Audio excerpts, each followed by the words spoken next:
మన రక్షకుడైన యేసుక్రీస్తు నామములో అందరికీ వందనాలండి. ఈరోజు దేవుని మాటలు 2వ సమూయేలు గ్రంథము 22వ అధ్యాయము 28వ వచనము. శ్రమపడు వారిని నీవు రక్షించెదవు, గర్విష్ఠులకు విరోధివై వారిని అణిచివేసెదవు.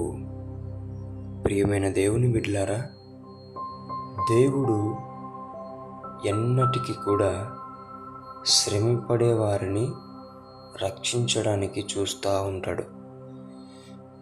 కానీ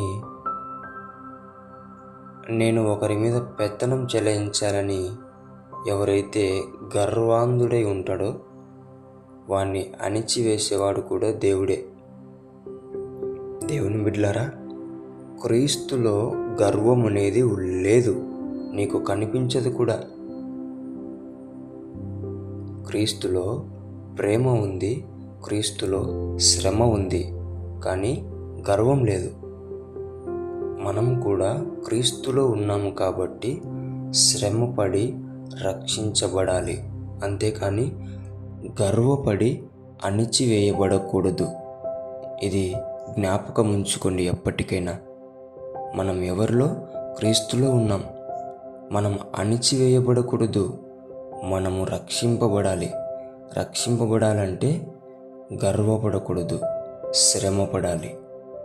శ్రమపడటానికి ఇష్టపడి దేవుని నుంచి రక్షణ పొందుకోవాలని గర్వాన్ని వదిలేసి అణిచివేసే స్థితిలో నుంచి దేవుడు నిన్ను రక్షించే స్థితిలోకి నీవు రావాలని దేవుని పేట మనవి చేసుకుంటున్నాను.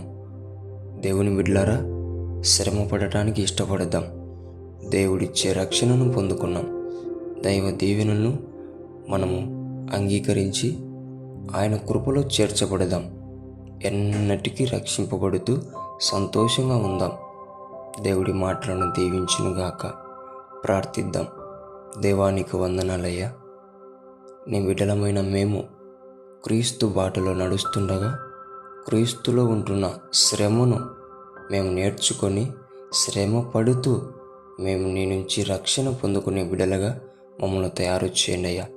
మాలో గర్వం ఉందేమో, నీ చేత అణిచివేయబడటానికి మేము సిద్ధమవుతున్నామేమో.